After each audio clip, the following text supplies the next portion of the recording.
Hey, welcome back. We are on part 6 of this wingback chair makeover, and honestly, we may have a lot more than 6 parts to this makeover. It's taken a long time.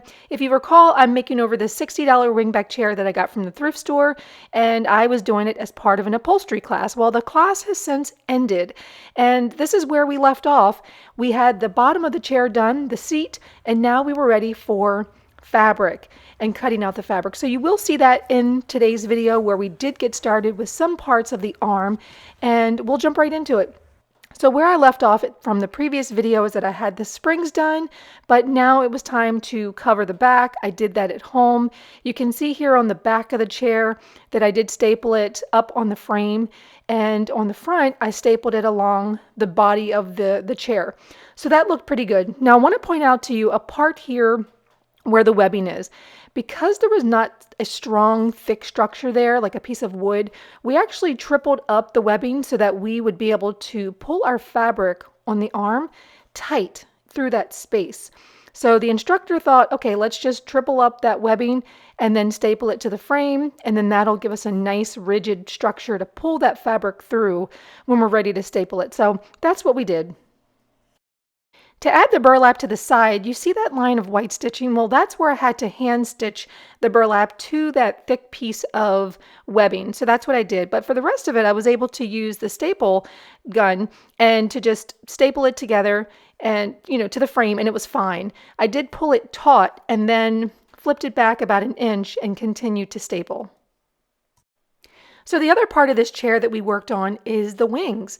You'll see that we've got a piece of burlap here. Now this part is curved, and we'll talk about that in just a moment, but we ran into the same problem. We didn't have a firm structure to make this fabric fit properly. So if you notice on the side of the chair, when the fabric is going to be applied and stapled to the chair, it's going to come up and through that hole.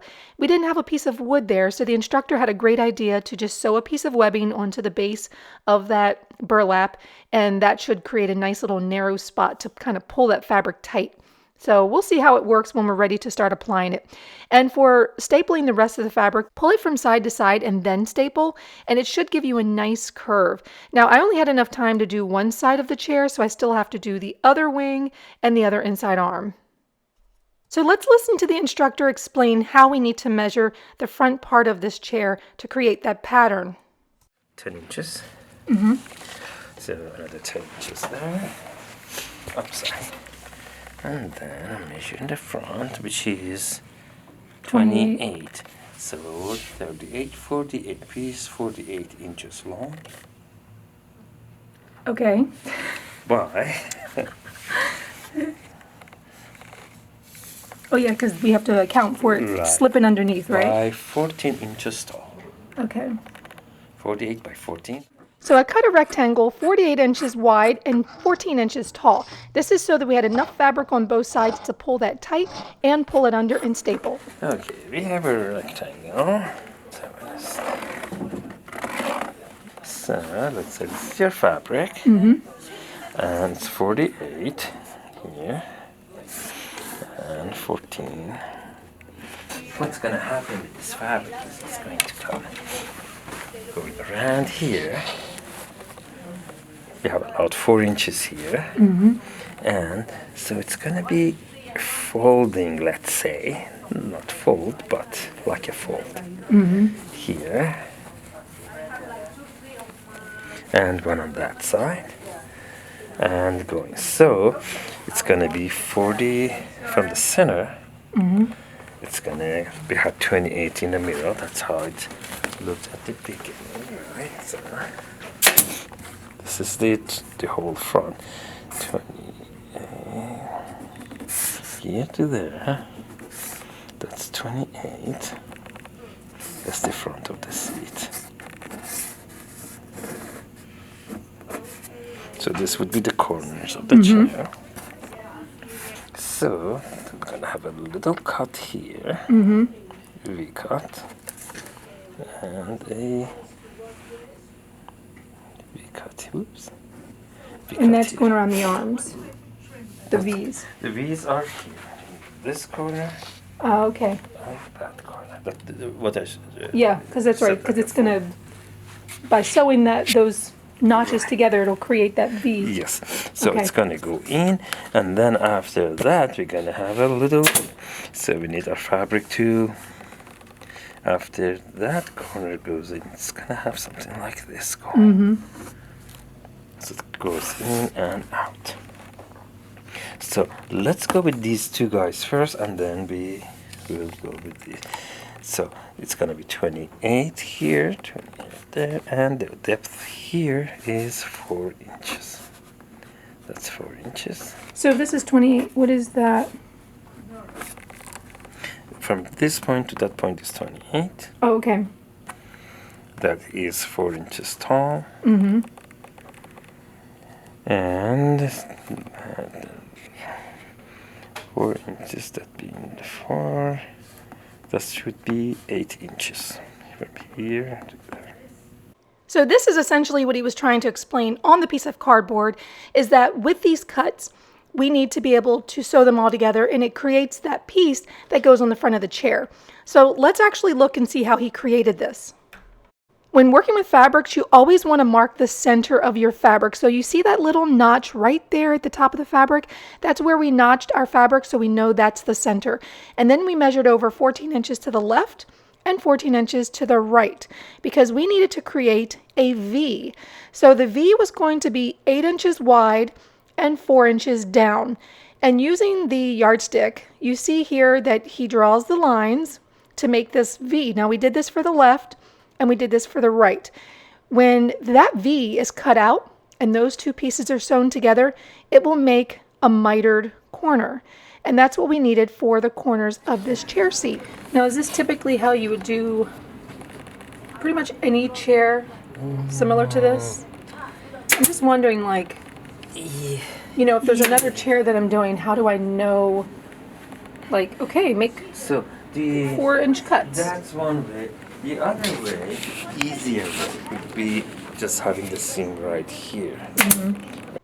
And he's right. You don't have to have a 45-degree seam. You can actually have a seam exactly like this. In fact, if you see that red line, that's exactly where the old seam was on this chair. But we're creating one at 45 degrees. And I'm going to let the instructor explain why he decided to go with this seam versus recreating the seam that was already there on the chair.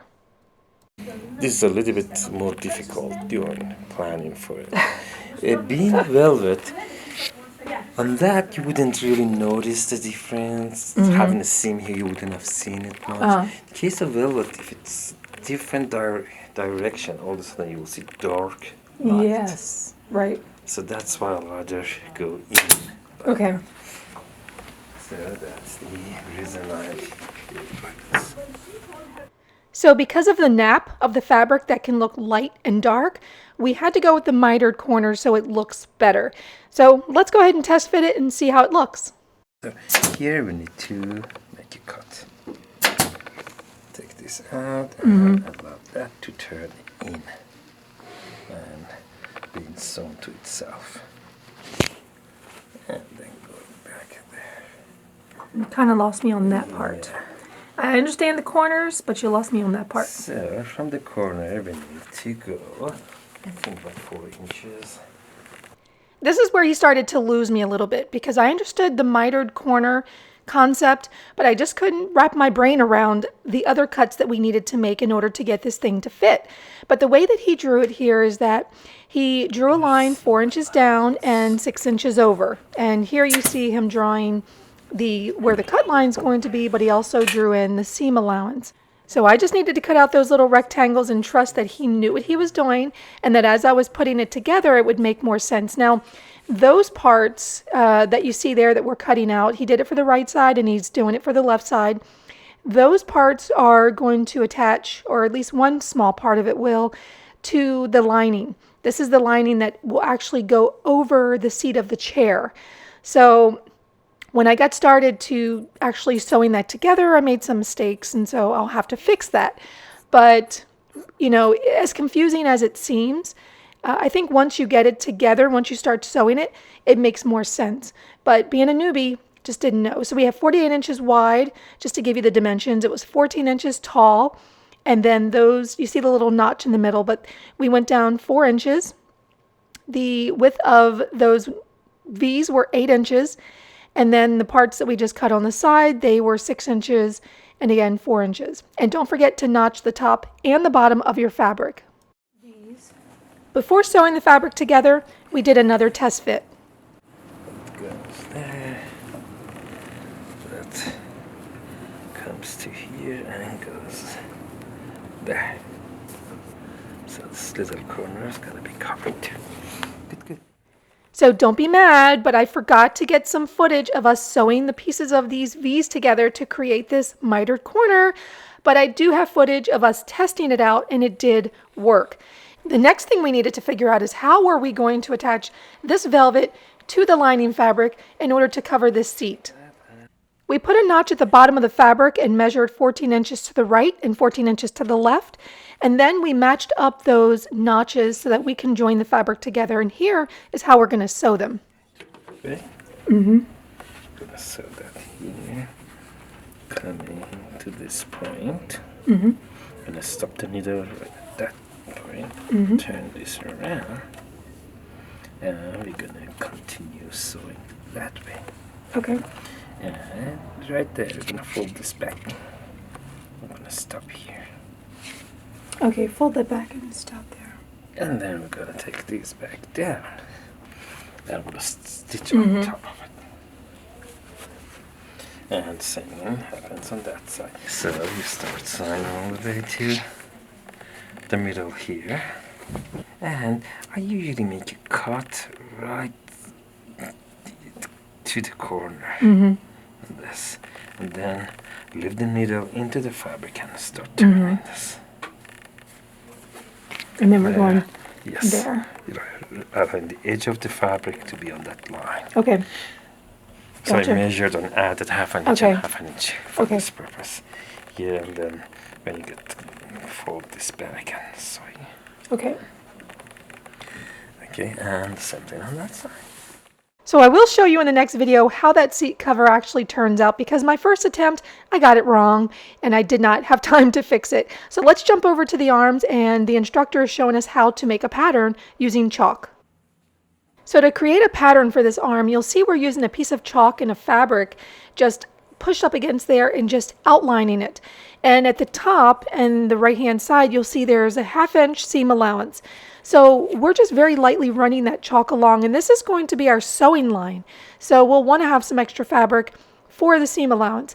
Now, if you're using a fabric like I am, velvet, just be very careful when you're using chalk because it can damage the fibers. And secondly, when you are removing the old pieces of fabric for your chair makeover, save the old pieces and use them as a pattern. Did it mark? I cannot see from this angle. Is it marked? I can't. It's so hard to tell with velvet. Right. I think it is. Okay. So I'm going to put a little notch here. Okay.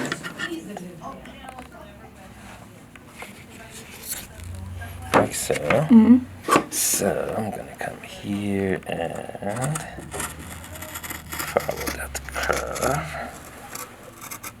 So using that chalk line as a guide, he cut around the chalk line, leaving a 1/2 inch seam allowance, and then you'll notice that he checked his work. So don't be afraid to stop what you're doing, check your lines, make sure that they line up, check it on the piece of furniture just to make sure that it's going to fit, and then continuing to make your cuts. So he checks it here, it looks pretty good, he sees exactly where he needs to snip the rest of the piece, he marks it with the chalk, and then he finishes off the piece. Okay. So then this is the piece. That's this it. is the piece, right? Oh, It okay. goes there. And this notch is where we're going to start on that piece. So we're going to start sewing them together. So apparently I cut out 2 large inside arm pieces of velvet, and I have no memory of doing this. I didn't take any pictures and I didn't take any video of that step. And so as I'm watching this video, I realized, oh shoot, I didn't get dimensions, I didn't get footage. So I do apologize for that, but here's how we connect this small piece of the arm to the inside arm pieces. So The notch will be matched notch up. will be right here. Okay. So put the notcher 1/2 inch from that corner, and of course edge to edge here, and you start sewing up, and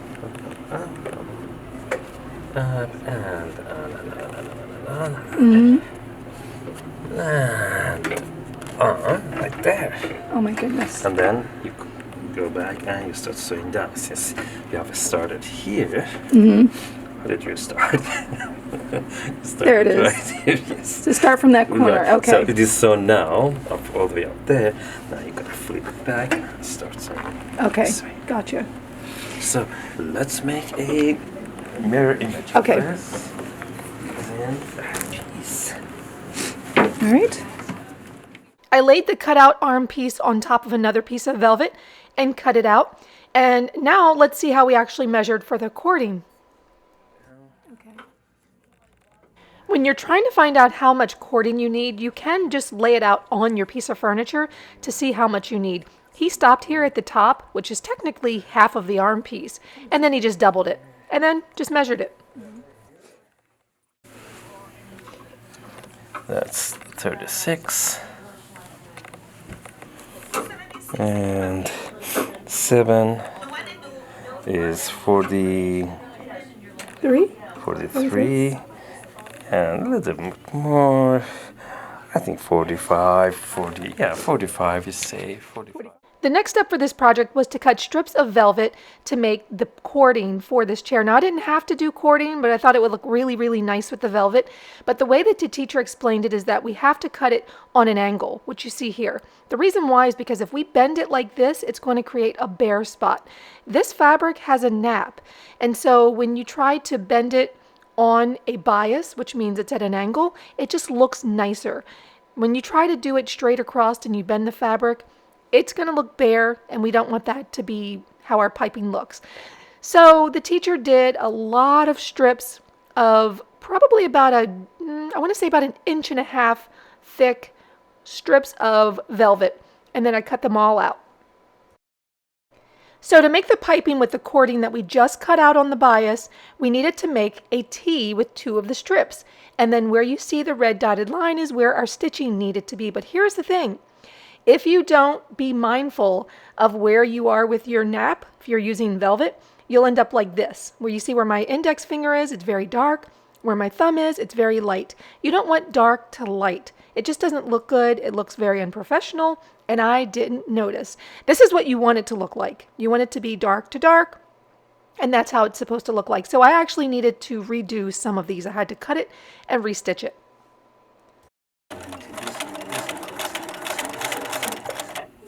And when I was done, I had one long, huge piece of bias. The instructor said he always recommends doing just one long piece for all the bias that you need, for all the piping that you'll need. And so that's what I did. And now it was time to use the bias foot and put that cording in there and make our piping. We used a cording foot to create the piping, and it was so easy. But if you're using velvet, just be very careful. It comes apart very, very easily. So just make sure you got those edges together and then just sew. And I was left with a huge long piece of piping that I can use everywhere on my chair. Now, one thing that's really interesting about reupholstery is that there is an inside reupholsterer who does the inside of the chair and one who does the outside. Listen to what the instructor says when I ask a question about why we're starting up underneath of the arm. Start in the corner? Like 2 inches past the bottom of this. So how come you start there versus... Okay, so I start here and then I just... Follow the curve, come all the way down here. Okay. And then the other piece will be sewn to it right to here. Okay. Because we're sewing some kind of like a pillow. A cover. Yes. Cover goes here. Thinking mainly about here, except if we stop at cording here and if we don't go any further, then the outsider are gonna be in a little bit of a trouble. Okay. He or she has to start with another cording here, where you have stopped yours. Right. And going down, and it's not gonna look really nice. Okay. 2 pieces, one finishing, one starting. Okay. This way, if we leave long enough piece here hanging, Oh. he or she can use it later. As this part's Oh, gonna be that's sewn why, and because- right. So we're gonna leave this hanging down here.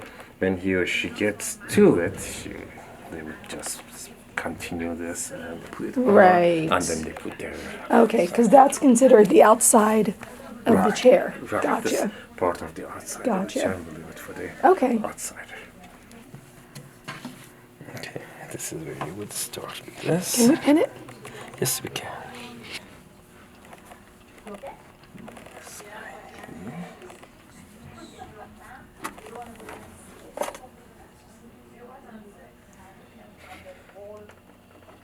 There. Try to move now.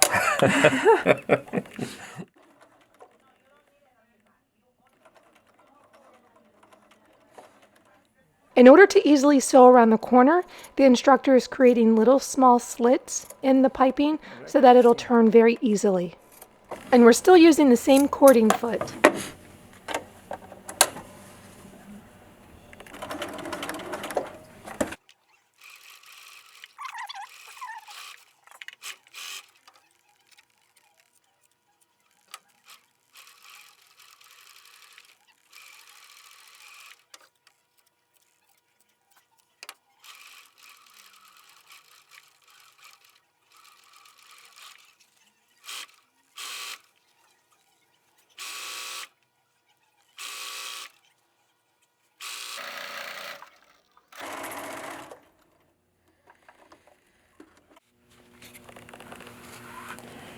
Okay, looks like we're good.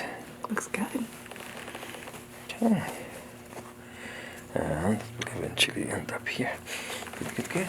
Now we needed to sew that arm piece with the piping to the inside arm. If you remember, this is how the inside arm looked like, and this is what we need to create our sleeve for the arm, but we have to make one small adjustment to the needle. And now, since this is the last thing, I'm gonna shift the needle.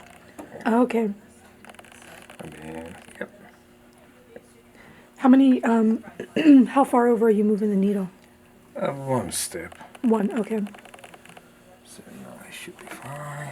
We move the needle one position over to the left because we don't want that previous stitching to show through on the new seam that we're creating of all 3 layers.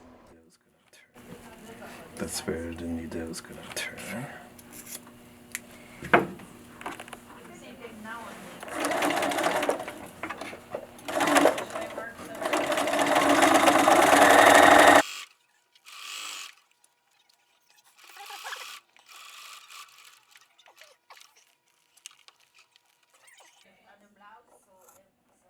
And again, he's putting some relief cuts there so that it's easier to sew around the curves.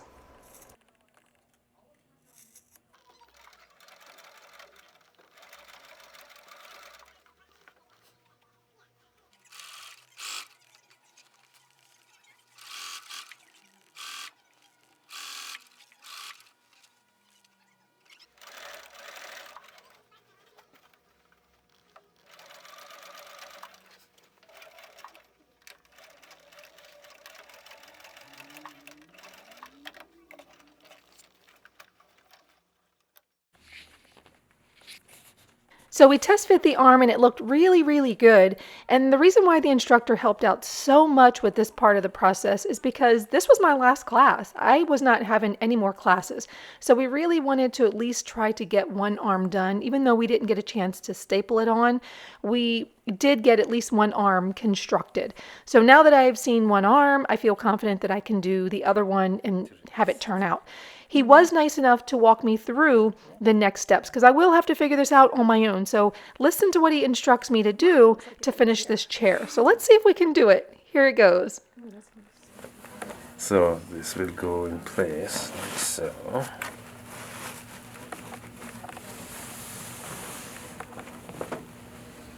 And this will go here. Okay.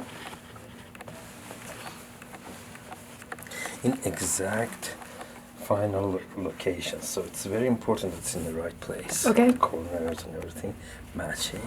And this will come back like so. And we'll stitch right behind the seam, back that way. Okay. And we stitch it to the burlap. Okay.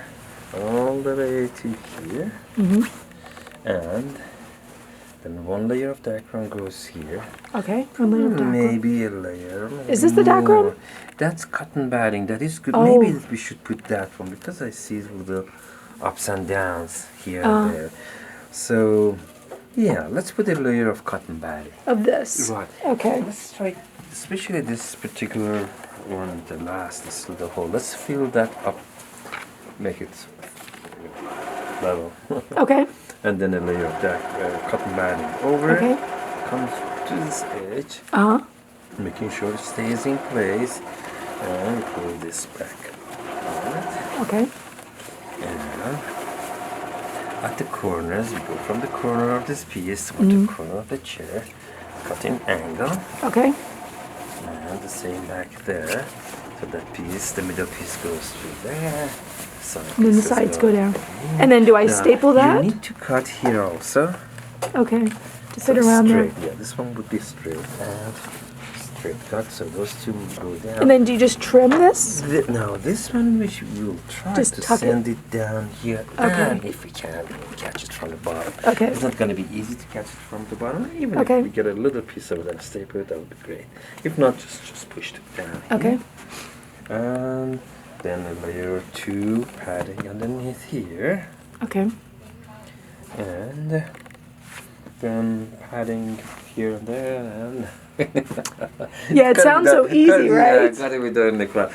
The important part is to pad it. Right. Maybe I'll put a little bit of a coconut fiber on this Yes. inside. On top too. On top, in fact, you can staple in a few places to keep it in. On the side, we don't want to, we just want to lay down very thin layer, and then layers of cotton batting. Maybe one layer of cotton batting and one layer of dacron over. Okay. And then our fabric. Okay. Now, we want the padding to stop right at this edge Okay.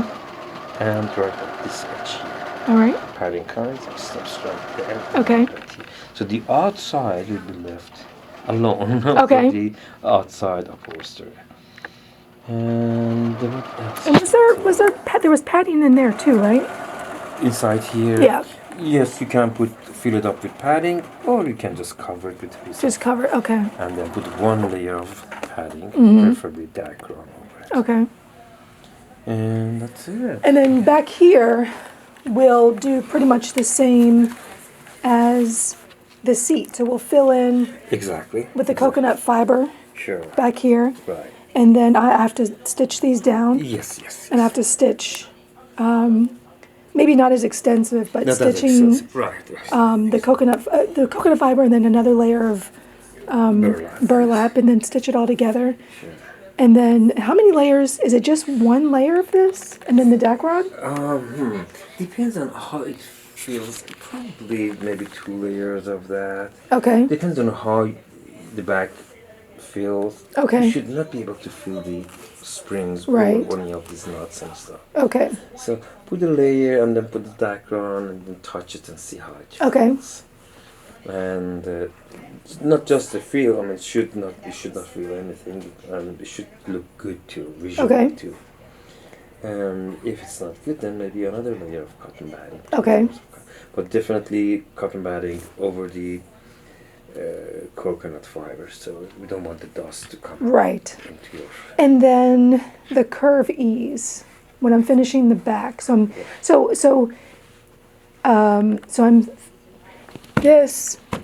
this in terms of finishing, and then the outside.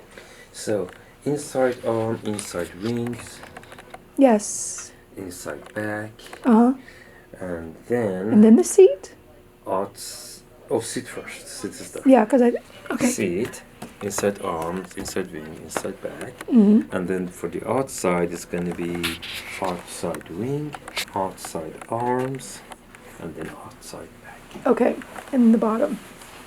And then the dust comes and pass. Okay. Stays right there. This is a good example here. So we have padding here, Right. but it's not passing the edge. Okay. It's right. Okay. So Right padding at should stop there. the Okay. edge. So if you haven't figured it out by now, I think you know that this chair has been a lot of work, but I'm really enjoying it and I'm hoping that you're learning something in this series. Unfortunately, I don't have any more upholstery classes. I'm now taking some carpentry classes for credit at a community college, which has been consuming a lot of my time. And unfortunately, it interferes with the same class time, same schedule as the upholstery classes. So we're going to be doing this chair on our own. And I think I'll be able to get it done. It may not look as perfect as if I had had an instructor to do it with me, but it's going to look good. So thank you for watching. Be sure to go back to thriftdiving.com, enter your name and email, and I will give you 5 ebooks and printables and checklists, things that you can use to get started on your DIY projects. And come back next time because we will have a part 7 very soon. Hopefully it looks good. I'll see you next project. Thank you so much for watching. I really do appreciate it. And be sure to give this video a thumbs up. I'll see you next video.